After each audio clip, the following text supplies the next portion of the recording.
वाजबी सा खानदानी पस मंज़र, उसरत और तंगदस्ती में गुजरा बचपन, संन्यास लेने की ख्वाहिश में दर दर भटक कर गुजारा हुआ लड़कपन, हुकूमत के जबर इस्तिबदाद के सामने सीना सिपर होते हुए भेस बदलाए गुजरी जवानी। जिंदगी के 30 बरस बगैर किसी सिले या सताइश की तमन्ना के अपनी जमात और अपने नज़रियात की भेंट चढ़ा देने वाले नरेंद्र मोदी की ज़िंदगी इतनी ही दिलचस्प है कि इस पर फिल्म बन सकती है।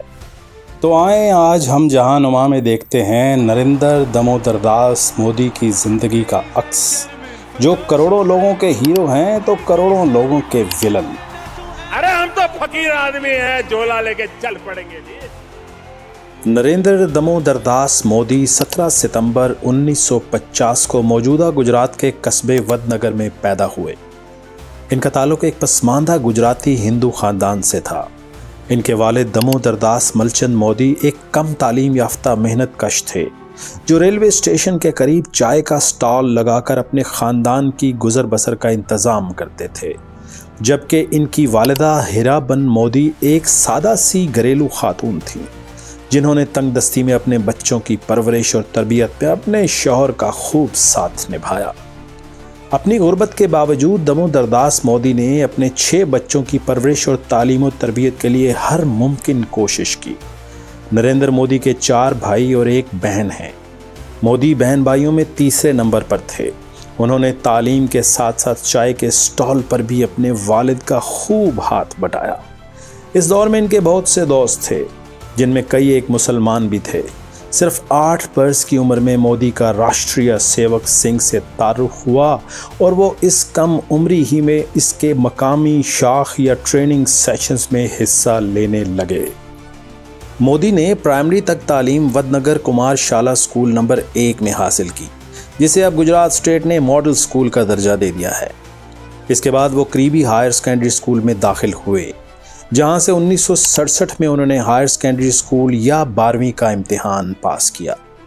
मोदी के असातिज़ा के मुताबिक वो पढ़ाई में तो औसत दर्जे के तालिबे इल्म थे, अलबत्ता मुबाहिसों में हिस्सा लेने का इन्हें बहुत शौक़ था। इसके अलावा खेलों से भी इन्हें बहुत दिलचस्पी हुआ करती थी। खेलों में मोदी को तैराकी बहुत पसंद थी।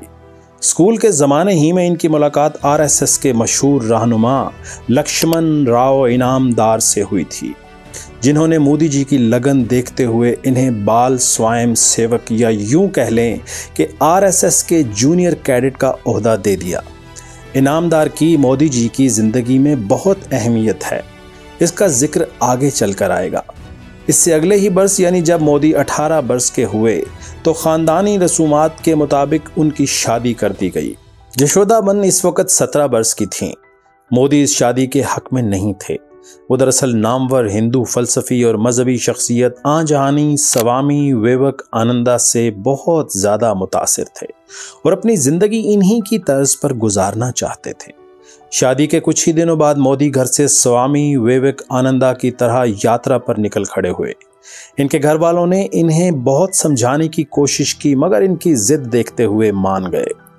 मगर इनका मकसद सियाहत नहीं था, वो तो हुसूले इल्म की तलाश में भटक रहे थे और अपने रूहानी गुरु विवेकानंद की मानंद नगरी नगरी घूमकर दुनिया को समझने की कोशिश कर रहे थे।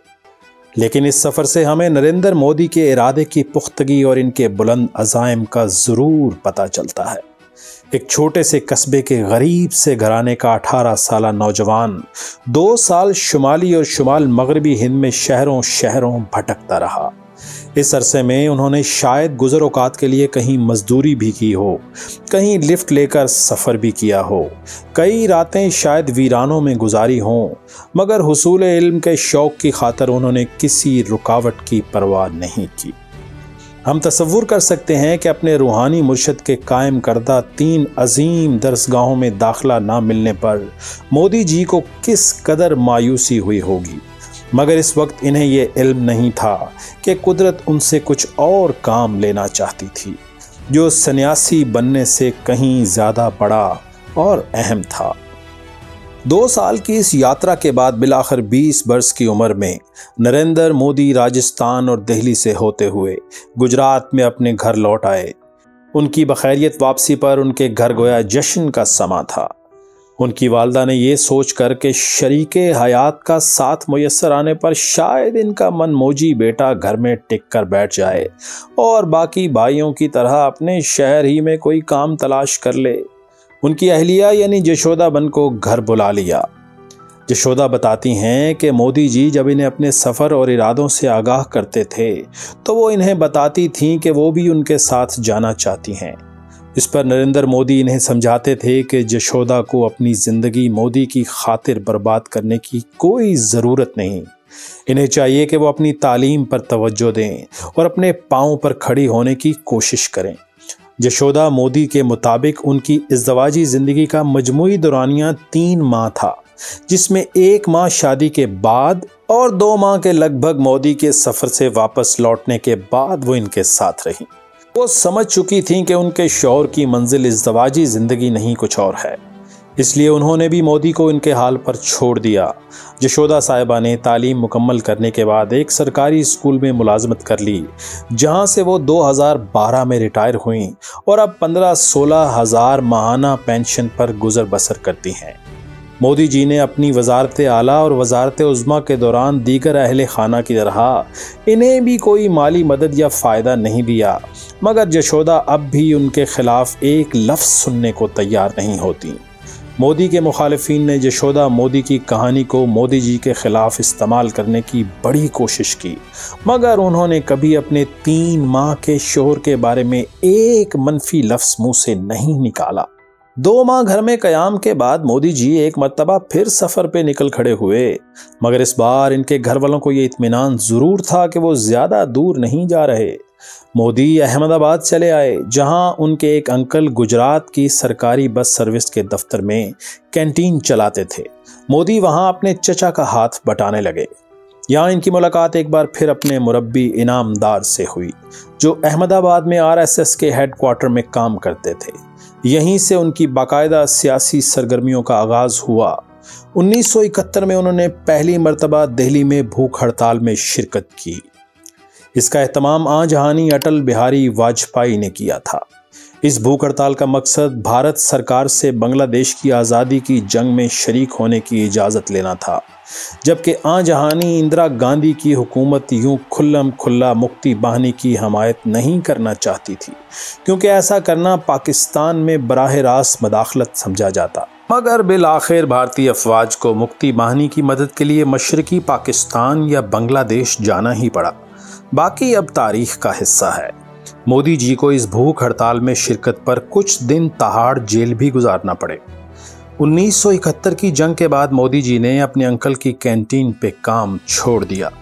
इनामदार जी ने इन्हें RSS में मुस्तकिल प्रचारक या ऑर्गेनाइज़र का मनसब दे दिया।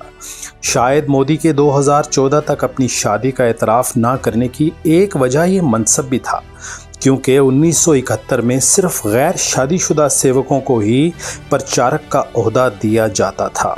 खैर, तो 1971 में मोदी जी को अपने सियासी कैरियर की पहली अहम जिम्मेदारी मिली, मगर इनका बड़ा इम्तिहान आगे चल कर आने वाला था।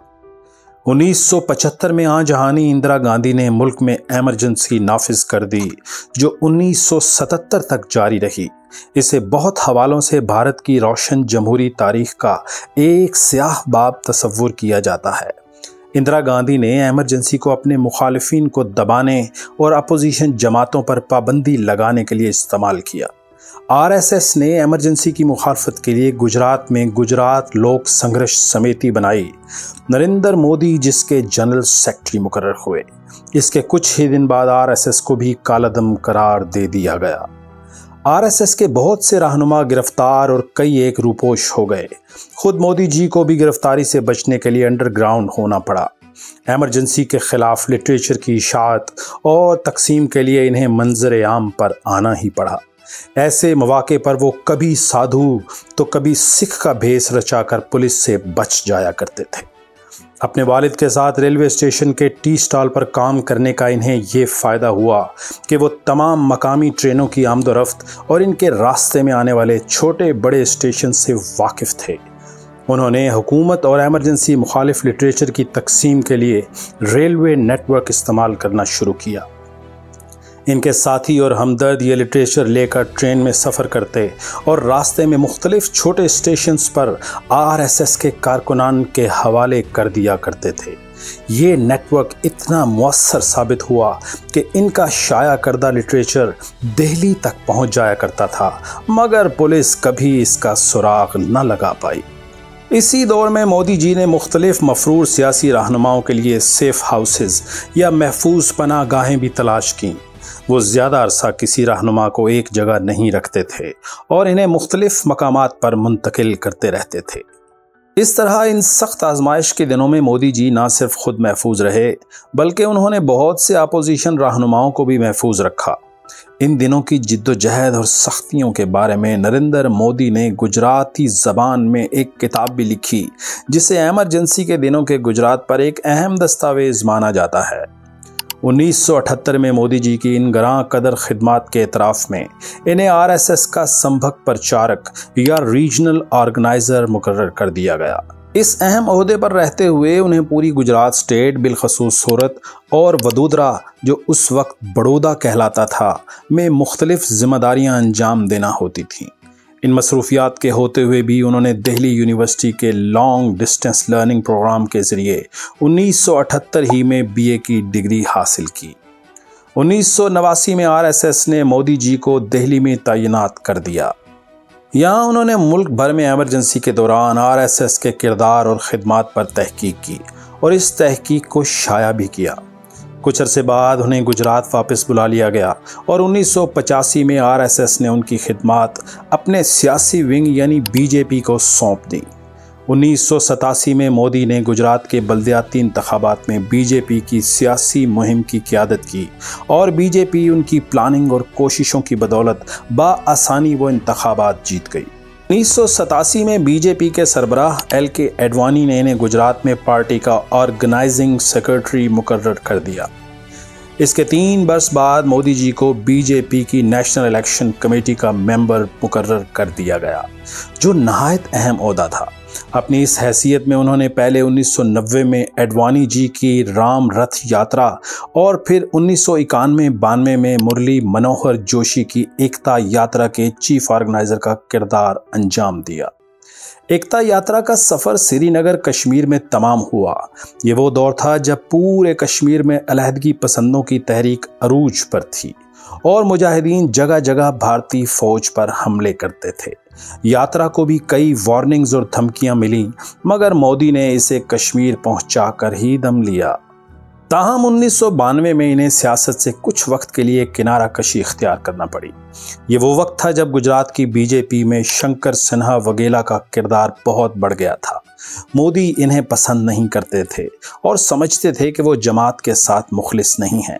मोदी ने ये वक्त अहमदाबाद में एक स्कूल की तामीर में सर्फ किया। 1994 में एडवाणी के पुरजोर इसरार पर मोदी जी बीजेपी गुजरात के सेक्रेटरी के तौर पर सियासत में लौट आए। 1995 के इंतखाबात में बीजेपी को गुजरात में शानदार कामयाबी मिली, जिसमें बतौर सेक्रेटरी मोदी की कोशिशों का भी बहुत अमल दखल था। इन इंतखाबात के बाद केशव भाई पटेल, जिन्हें मोदी की हमायत हासिल थी, को वज़ीर आला नामजद किया गया, मगर शंकर सिन्हा ने इस फैसले से 47 अरकान असम्बली समेत बगावत कर ली।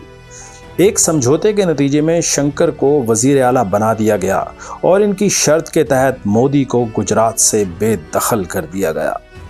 मोदी को दिल्ली बुलाकर पार्टी का नेशनल सेक्रेटरी बना दिया गया। इस हैसियत में उन्होंने हिमाचल प्रदेश और हरियाणा की इलेक्शन मुहिम की प्लानिंग और क़यादत की। अगले वर्ष शंकर सिन्हा ने अपनी नशिस्त हार जाने के बाद पार्टी से बगावत करके इंडियन नेशनल कांग्रेस में शमूलियत इख्तियार कर ली और यूं मोदी के साथी केशव भाई पटेल को एक बार फिर वजारत आला मिल गई। 1998 के आम इंतखाबात में बीजेपी की कामयाबी में नरेंद्र मोदी का बड़ा हाथ था और इसके सिले में इन्हें पार्टी का जनरल सेक्रेटरी बना दिया गया। इधर केशव भाई पटेल की सेहत तेज़ी से ख़राब हो रही थी और इनकी बीमारी की वजह से ज़िमनी इंतखाबात में बीजेपी गुजरात से चंद नशिस्तें भी हार गई। इसके अलावा इनकी हुकूमत करप्शन और नाअहली के इल्ज़ामात की जद में भी थी। एडवाणी ने मोदी को केशुभाई का डिप्टी चीफ मिनिस्टर बनाने की पेशकश की।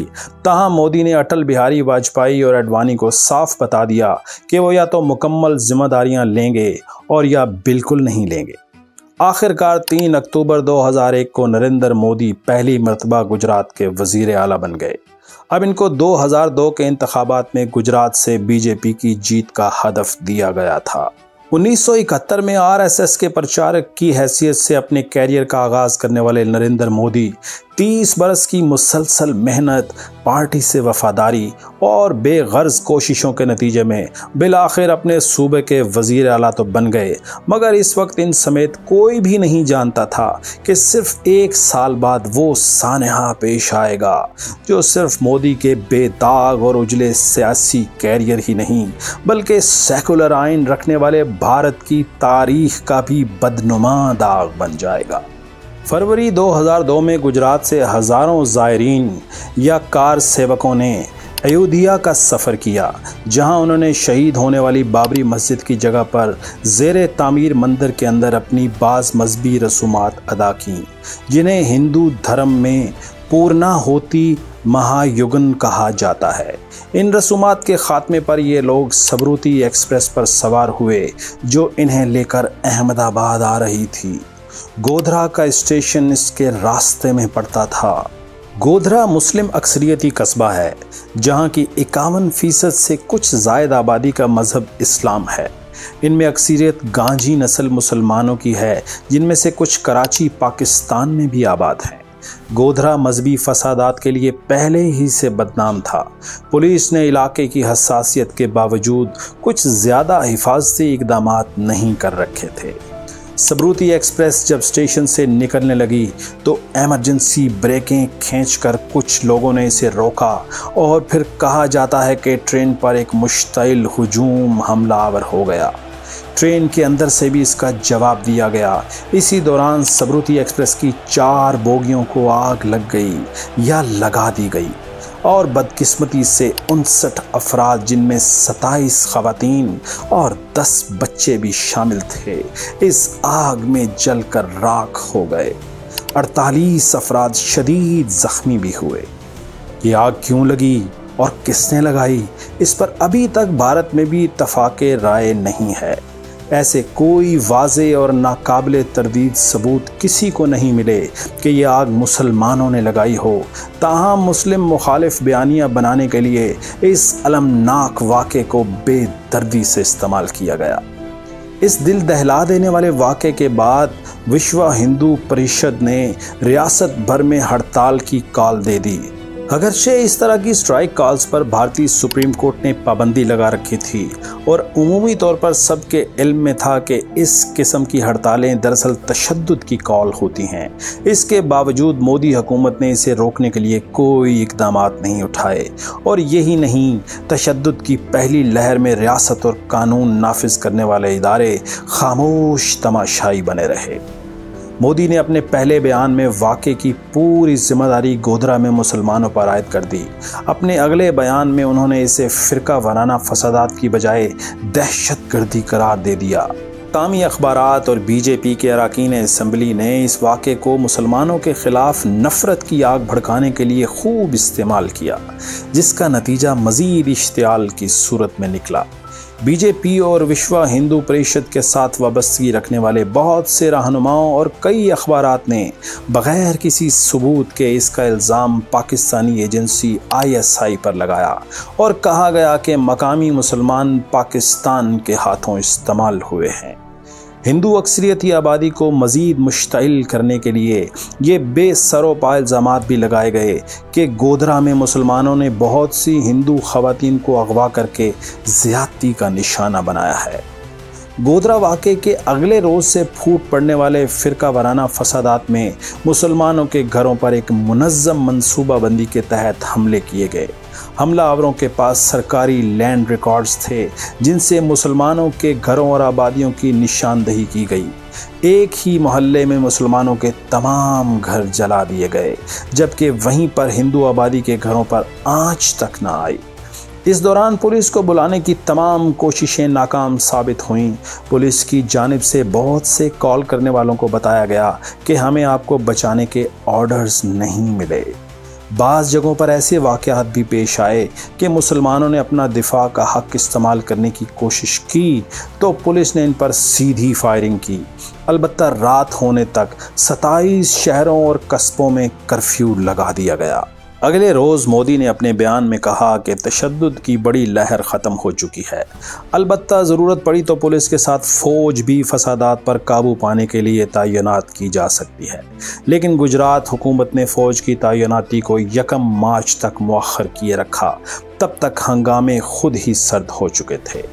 हंगामों की आग सर्द होने के बाद मुख्तलिफ ज़राए से खौफनाक तफसीलात सामने आने लगीं।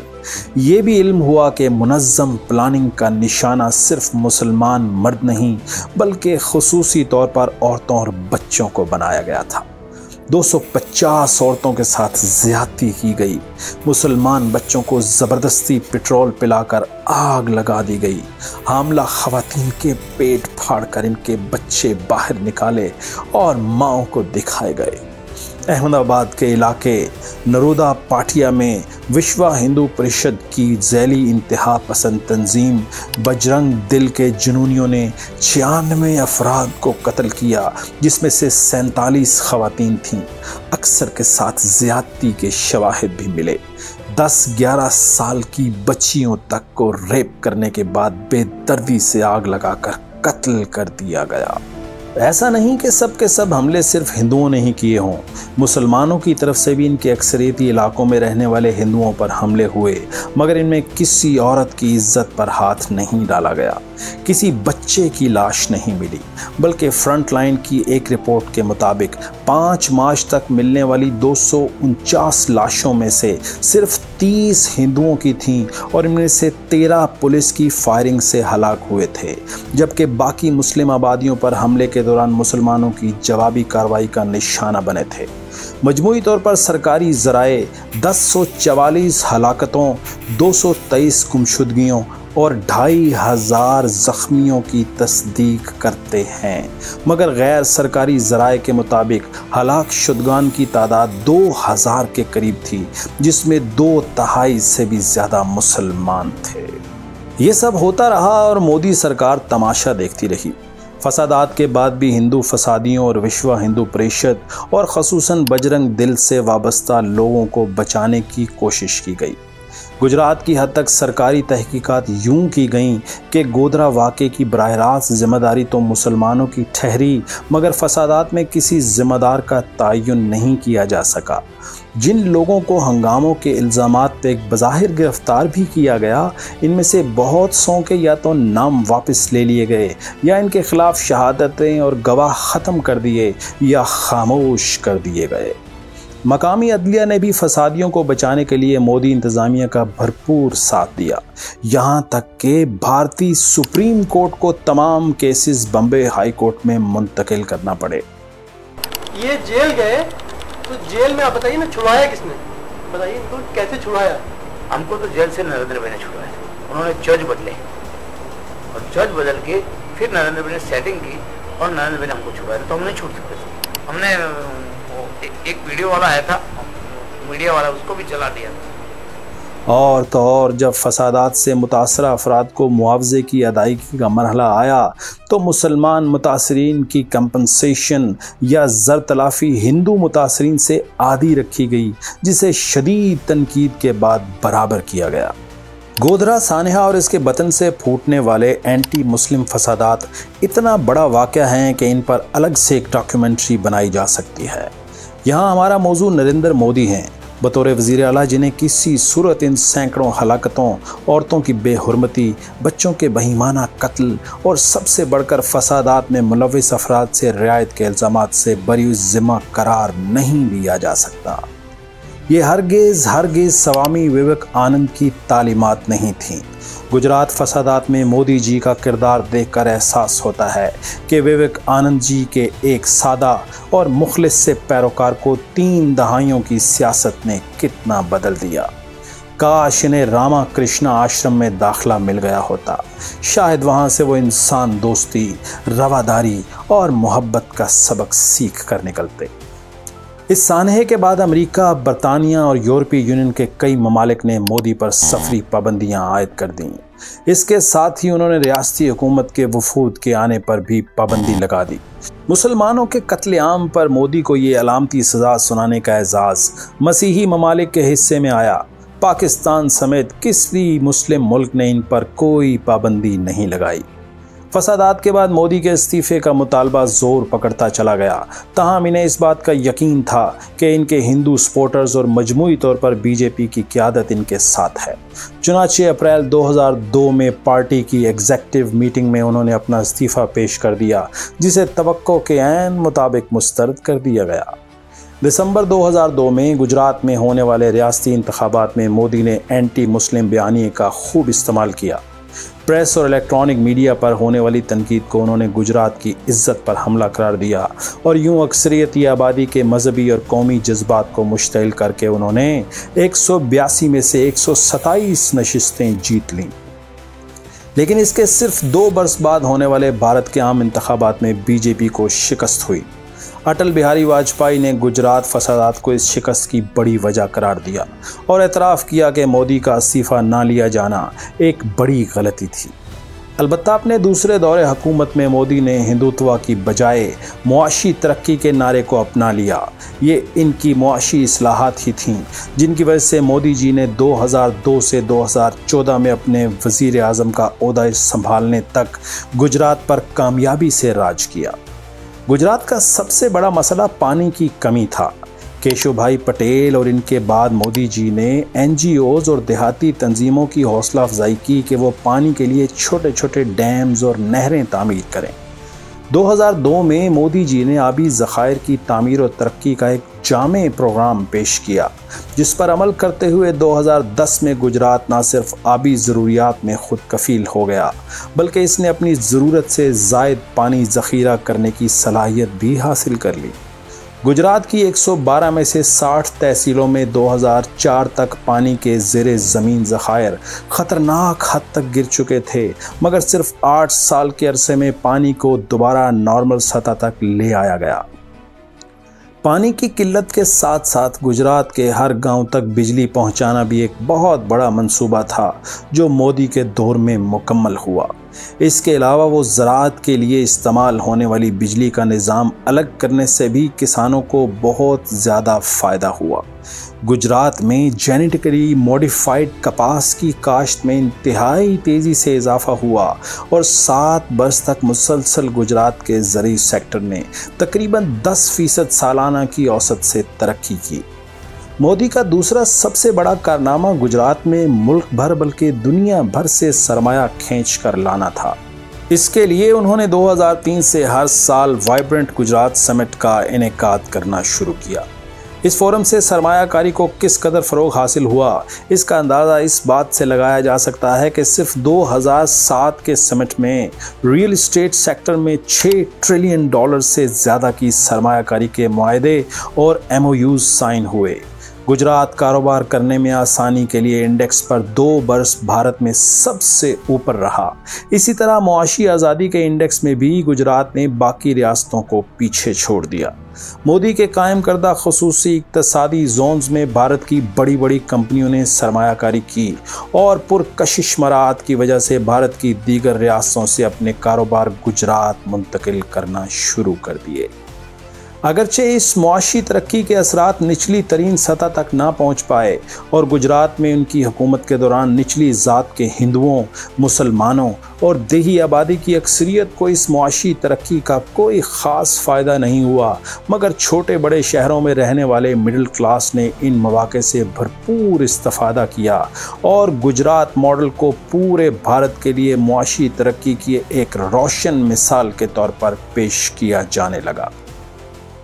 इनकी वजारत आला के आखिरी दिनों में सेंट्रल ब्यूरो ऑफ इन्वेस्टिगेशन ने आदित्य बिरला ग्रुप और सहारा ग्रुप के दफातर पर छापे मारे, जहां से इन्हें कुछ डायरियां मिली। इन डायरियों में मुख्तलिफ सियासी जमातों से ताल्लुक़ रखने वाले रहनुमाओं को रिश्वत देने की तफसीलात दर्ज थीं। इन डायरियों में गुजरात चीफ मिनिस्टर और अहमदाबाद मोदी जी के नाम से नरेंद्र मोदी का भी तस्करा मिला। सुप्रीम कोर्ट में इन डायरियों की बुनियाद पर नरेंद्र मोदी के खिलाफ तहकीकात शुरू करने का मुतालबा किया गया, जिसे सुप्रीम कोर्ट ने 2017 में मुस्तरद कर दिया। सितंबर 2013 में नरेंद्र मोदी को बीजेपी ने 2014 में होने वाली कौमी इंतखाबात के लिए अपना वज़ारत उज़्मा का उम्मीदवार चुन लिया।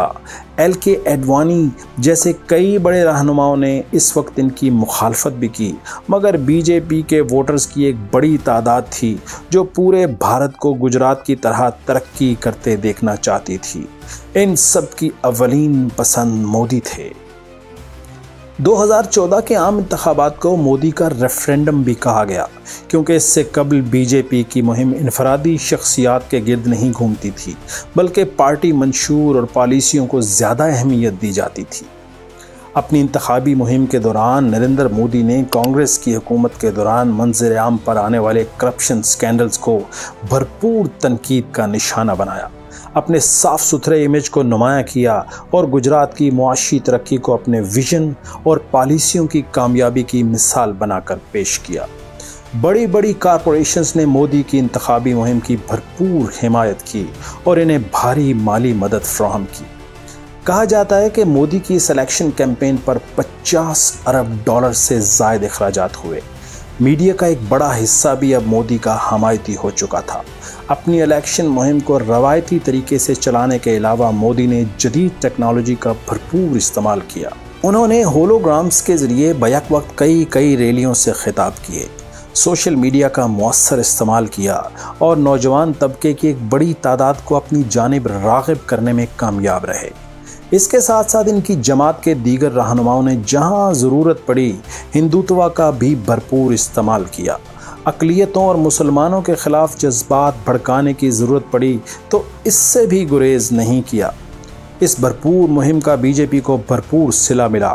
पार्टी लोकसभा में 282 नशिस्तें जीतकर 1984 के बाद तनहा अक्सरियत हासिल करने वाली पहली सियासी जमात बन गई। कांग्रेस और इलाकाई जमातों से शुमाली इंडिया के वोटर्स की दूरी, अपर क्लास हिंदुओं और RSS की हिमायत ने भी असर दिखाया। यहाँ तक कि बीजेपी को वोट डालने वाले मुसलमानों की तादाद में भी 10% इजाफा देखा गया। 26 मई 2014 को नरेंद्र मोदी पहली मर्तबा भारत के वज़ीर आज़म बन गए। चूँकि उनका दौरे हुकूमत आज तक जारी है, तो उनकी कारकर्दगी का जायज़ा लेने से पहले उनके 2019 और 2024 के इलेक्शन पर एक नज़र डाल लेते हैं। 2019 में बीजेपी के इलेक्शन मुहिम की क़यादत पार्टी के सदर उम्मीद शाह ने की। इस मुहिम का नारा था, मैं भी चौकीदार। ये दरअसल कांग्रेस की इलेक्शन मुहिम चौकीदार ही चोर का जवाब था। इस मरतबा मोदी और बीजेपी ने दोबारा मुंतखब होने के लिए अपनी 5 साला मुआशी कारकर्दगी के अलावा पुलवामा हमले, इसके जवाब में बालाकोट पर एयर स्ट्राइक और पाकिस्तान की जवाबी कार्रवाई पर फोकस किए रखा। नेशनलिज्म और एंटी पाकिस्तान जज्बात उभार कर मोदी एक बार फिर खातिर ख्वाह वोट लेने में कामयाब रहे, जबकि राम मंदिर की तामीर का वादा और जम्मू कश्मीर को भारत में ज़म करने का इरादा भी इन्हें अक्सरियती आबादी के वोट दिलवाने में मुआविन रहा। 2019 में उनके इंतखाबी इत्तेहाद नेशनल डेमोक्रेटिक अलायंस ने लोकसभा में 353 नशिस्तें हासिल कीं, जिनमें 303 सिर्फ बीजेपी की थीं। ये इंतखाबात मोदी की ज़ाती कशिश और इनकी कारकर्दगी पे अवाम के एतमाद का मुंह बोलता सबूत थे। 2024 में होने वाले आम इंतखाबात में मोदी हैट्रिक मुकम्मल करने जा रहे थे। इस बार इनका इंतखाबी नारा अब की बार 400 पार था, यानी नेशनल डेमोक्रेटिक अलायंस को 553 में से 400 नशिस्तें जीतने की तवक्को थी। मोदी का इंतखाबी मंशूर मोदी की गारंटी कहलाया, जिसके तहत मुआशरे के मुख्तलिफ तबकों को मुख्तलिफ मराहत देने का वादा किया गया। राम मंदिर का उजलत में इफ्तिताह करके भी सियासी फ़ायदा उठाने की कोशिश की गई। इसके अलावा मोदी की मुआशी तरक्की के लिए अपनाई गई हिकमत अमलियों, सिटीज़न एक्ट और एक बार फिर हिंदुत्व जैसे मामलात की भरपूर तशहीर करके वोटर्स का जहन बदलने की कोशिश की गई। इस सब के बावजूद अपोजिशन जमातों के इत्तेहाद इंडिया ने बेहतर कारकर्दगी का मुजाहरा किया और तवक्कुआत के बरक्स नेशनल डेमोक्रेटिक अलायंस 293 नशिस्तें ही जीत पाया, जबकि इत्तेहाद इंडिया ने 234 नशिस्तें हासिल कर लीं। बीजेपी खुद 240 सीटें जीत पाई, लेकिन नेशनल डेमोक्रेटिक अलायंस को लोकसभा में सादा अक्सरियत हासिल हो गई थी। इसलिए 9 जून 2024 को नरेंद्र मोदी तीसरी बार भारत के वजीर आज़म मुंतखब हो गए। यूं गुजरात के एक छोटे से कस्बे से शुरू होने वाला नरेंद्र मोदी का सफ़र इन्हें भारत के सबसे बड़े मनसब पर ले आया। वो करोड़ों भारतीय शहरियों की उम्मीदों का मरकज़ बन गए। इनके मुआशी तरक्की के विजन की खातिर इनके कैरियर का सबसे बड़ा दाग यानी गुजरात फसादात भी अवाम ने नज़रअंदाज कर दिया। लेकिन क्या अपने दौरे हुकूमत में वो अवाम की उम्मीदों पर पूरा उतर पाए? इस सवाल का एक जवाब तो हमें इनकी हैट्रिक ही से मिल जाता है।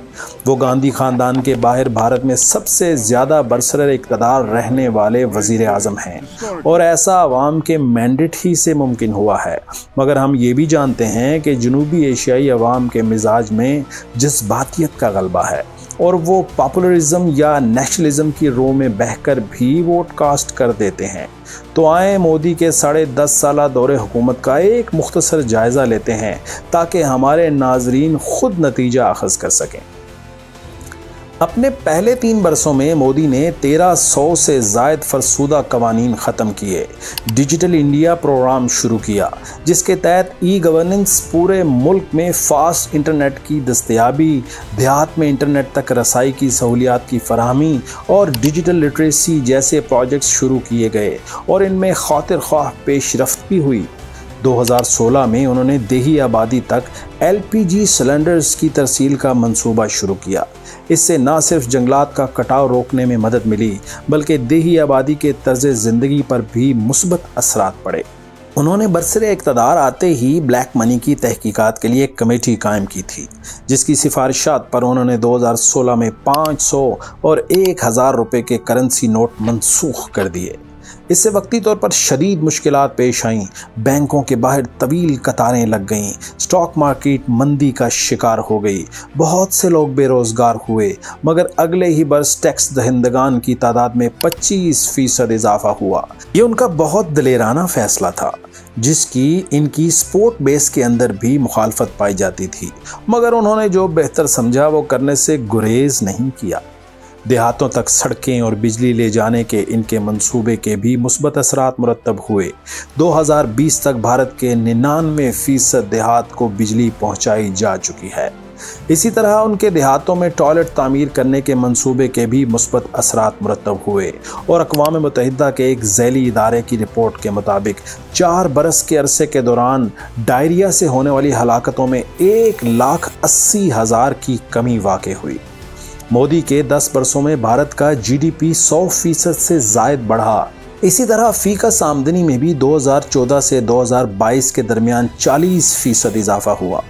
इनके बड़े करेंसी नोटों की मनसूखी के फैसले से मुल्क में कैश की जो कमी वाक़ई हुई थी, इससे 2017 में GDP ग्रोथ कम ज़रूर हुई, मगर मजमूई तौर पर इनके दौर में भारत की मईशत ने तसलसल से तकरीबन 7% सालाना की शरह से तरक्की की, जो इस दौर में दरपेश चैलेंजेस को मद्देनज़र रखते हुए बहुत हौसला अफजा कही जा सकती है।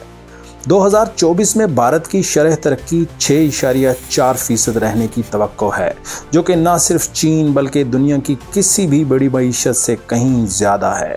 चीन की GDP ग्रोथ की शरह 2024 में 4.6, जबकि बरतानिया की 0.4% रहने का इम्कान है। इस वक्त भारत की 71% आबादी का अपना बैंक अकाउंट है, जबकि 2014 तक सिर्फ 48% आबादी को बैंकों तक रसाई मुयस्सर थी। नरेंद्र मोदी का एक और बड़ा कारनामा आधार स्कीम के तहत मुल्क की 99% बालिग आबादी की उंगलियों के निशानात और आँखों की शनाख्त पर मबनी डेटाबेस का क़याम है। ये निज़ाम गरीब आवाम को हुकूमत की तरफ से मुहैया करदा सहूलियात और नकद रकम की फराहमी के लिए इस्तेमाल किया जा रहा है, मगर इससे गवर्नेंस के दीगर पहलुओं को बेहतर बनाने में भी बहुत मदद मिलेगी।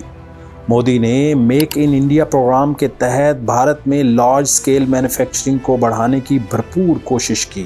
इस ज़िमन में वो न सिर्फ कुछ बड़े गैर मुल्की सरमायाकारों और इंडस्ट्रीज़ को भारत लाने में कामयाब रहे, बल्कि उन्होंने मकामी भारतीय सनती ग्रुप्स को भी बहुत सी मराहत दी। मगर आज भी लार्ज स्केल मैन्युफैक्चरिंग का भारतीय मईशत में इतना ही हिस्सा है जितना कि मोदी के आने से पहले था। मोदी ने रोजगार के मौके पैदा करने के लिए सरकारी की बजाय निजी शोबे पर इन्हिसार किया, जो कि दुरुस्त फैसला था, मगर इसके खातिर ख्वाह नताइज नहीं निकले, जिस वजह से भारत में बेरोजगारी की शरह मुसलसल बढ़ती रही है और एक अंदाजे के मुताबिक ग्रेजुएट नौजवानों में से 23% बेरोजगार हैं। बेरोजगारी की मजमूई शरह भी 7% के करीब है। इसके अलावा मोदी सरकार के दौर में अवाम की सेहत, तालीम और फलाह बहबूद के लिए बजट में रखी जाने वाली रकम GDP के तनासुब से मुसलसल कम हुई। उन्होंने सनती तरक्की का पहिया तेज़ करने के लिए बड़े बड़े सनती ग्रुप्स को जो मराहत और कानून में रियायतें दीं, इनसे दौलत की तकसीम जो पहले ही गैर मुसावी थी, मज़ीद गैर मुनसिफाना हो गई। मगर इन सब से बढ़कर भारतीय मुआशरे की सेकुलर शनाख्त को कमज़ोर करना मोदी की सबसे बड़ी गलती कही जा सकती है। मेजॉरिटेरियनिज़म या अक्सरियत की बुनियाद पर पूरे मुआशरे पर अक्सरियती आबादी के एतकादात और नज़रियात को मुसल्लत करना, ख़्वाह किसी मुस्लिम मुल्क में हो या भारत जैसे सेकुलर आइन रखने वाले मुल्क में, इसके लॉन्ग टर्म में नताइज अच्छे नहीं निकलते। लेकिन कुदरत ने नरेंद्र मोदी को तीसरी टर्म की सूरत में एक और मौका अता किया है। इंतखाबात के नताइज से इन्हें ये अंदाज़ा तो हो गया होगा कि भारतीय अवाम की अक्सरियत शिद्दत पसंदी और हिंदुत्व से ज़्यादा अमन व अमान, रोज़गार और बुनियादी इंसानी हुकूक को तरजीह देती है। खुदा करे कि इस तीसरी टर्म में नरेंद्र मोदी अपने रूहानी मुर्शद स्वामी विवेकानंद की तालीमात और नज़रियात पर अमल करते हुए भारतीय मुआशरे को मजहबी इंतहा पसंदी की दलदल में गिरने से बचा लें। वो बिलाशुबा एक बहुत बड़े लीडर हैं। अगर वो ऐसा कर सकें तो तारीख़ इन्हें एक बड़े इंसान के तौर पर भी याद रखेगी।